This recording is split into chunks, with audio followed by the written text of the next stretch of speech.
হ্যাঁ বাবা, আমি তো শহরে আসছি। আপনি আমাদের শহরে আসছেন? বাবা, ডাক্তার দেখাইতে আসলাম। ও ডাক্তারের কাছে?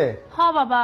মা শোনেন, ডাক্তার দেখানো শেষ হইলে আমাদের বাসায় আসেন। ঠিক আছে বাবা, আমি আসতেছি, একটু পরেই আসতেছি। 7-8 দিন থাকবেন। আচ্ছা দেখি। প্লিজ প্লিজ অনুরোধ করলাম মা। বাবা আমি নিচে চলে আসি। ও আপনি নিচে? মা আমি আসতেছি, দাঁড়ান। আসতেছি, দাঁড়ান। তোমার আশা লাগবে না, আমি উপরে আসতেছি। আচ্ছা আপনি উপরে আসেন, ঠিক আছে। আচ্ছা আচ্ছা। এই তোমার সমস্যা কি? তুমি কি আমারে ভালোভাবে দেখতে পারো না? কেন আমি কি করলাম? তোমার কেন দাওয়াত করে বাসায় মানুষ নিয়ে আসতে হয় কেন? হ্যাঁ, আচ্ছা, মা মা আসতে। শান্তি লাগে না তোমার কোনো সময়? আচ্ছা, মা আসতে আসুক। আসলে আমার 100 বার রান্না করা লাগে, 100 পদ রান্না করা লাগে। সে সকাল থেকে নাস্তা বানানো শুরু করতে হয় রাত্রে পর্যন্ত। তোমার কি কি বউরে ভালোবাসো না, বউরে কিছু মনে হয় না? তো মা মা করো কেন? মা দিয়ে কি করবা দুনিয়াতে?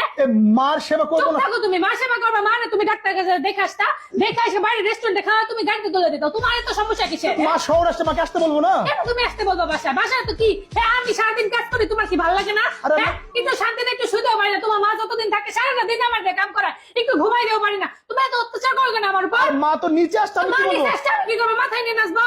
ফাইজলামি করে সবকিছু মাস্টার। তোমার মা আছে, তোমার মারে তুমি কেমনে বিদায় করবো আমি জানি না। যদি বাসা ঢুকতেছো তুমি বাসার মুখের উপর দরজা লাগিয়ে দিবা, বলবা যে আমার করোনা হয়েছে বা ডেঙ্গু হয়েছে, সামথিং একটা বলবা, বলে তুমি তার এখন বিদায় করবা। আমি বলে দিলাম একদম বাড়াবাড়ি করবে না, বাসায় যেন না ঢুকে।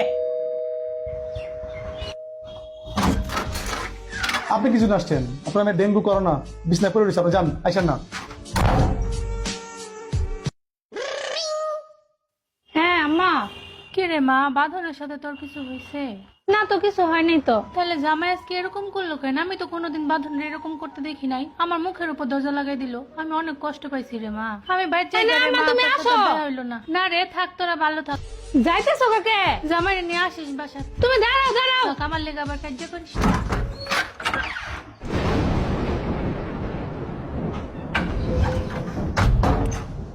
এই তোমার কত বড় সাহস, তুমি আমার আম্মার মুখের উপর দরজা লাগিয়ে দিছো? তুমি আমার সাথে চলে যাও। কেন? তুমি তুমি একবার জিজ্ঞেস করছো কার মা?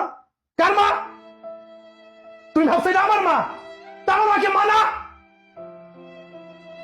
চলে দূর হয়ে যাও। তোমার মতো নিমক হারাম ছোট লোক আমি জীবনও দেখি নাই। আমি তোমার মায়ের জন্য কি না করি, তোমার মাকে আমি নিজের মায়ের চেয়ে বেশি ভাবি। আর তুমি আমার মায়ের কথা শোনা মাত্র তুমি একদম একদম সব উল্টাই ফেলছো, উগলাই ফেলে দিল সবকিছু। কেন? হ্যাঁ, আমার তোমার মামার মা মানা না? হ্যাঁ, আমার ভাই আসছে। সারাটা জীবন তোমার পরিবারকে আমি নিজের পরিবার ভাবছি, কিন্তু তুমি কোনোদিন আমার পরিবারকে আপন ভাবো নাই, কারণ তোমার কাছে আমরা জঞ্জাল। বুঝতে পারছো? এটা মনে রাখবা, তোমার ঘরে সন্তান আছে, একদিন তুমিও ঠিক এরকম বাড়ির নিচ থেকে বিদায় হয়ে যাবা। মনে রেখো একটা কথা, আমি বলে রাখলাম। তুমি এমন করো কেন? আমি কিছু করি না, তুমি একবার বলছো ওরা আমার আম্মা। কেন তোমাকে আমার আম্মা বলতে হবে? মা মানে কি? মা মানে মা, সে তোমার হোক আর আমার হোক, মা মানে মা। আচ্ছা হয়েছে, আমার ভুল হয়েছে, আমি আর করবো না, আমি বুঝতে পারিনি। তোমার ভুলের কথা হবে, ভুলের সংখ্যা কত? একটা মানুষ ভুল কত করে, কত তার ভুলের সংখ্যা? হ্যাঁ, তুমি এখন বকতেছো কেন আমার সাথে? বকতেছি কেন? এখন লাগতেছে নিজের মা দেখে লাগতেছে।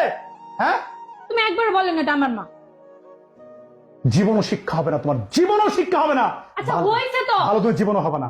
যাও আমার চোখে দূর হয়ে যাও, দূর হয়ে যাও, দূর হয়ে যাও।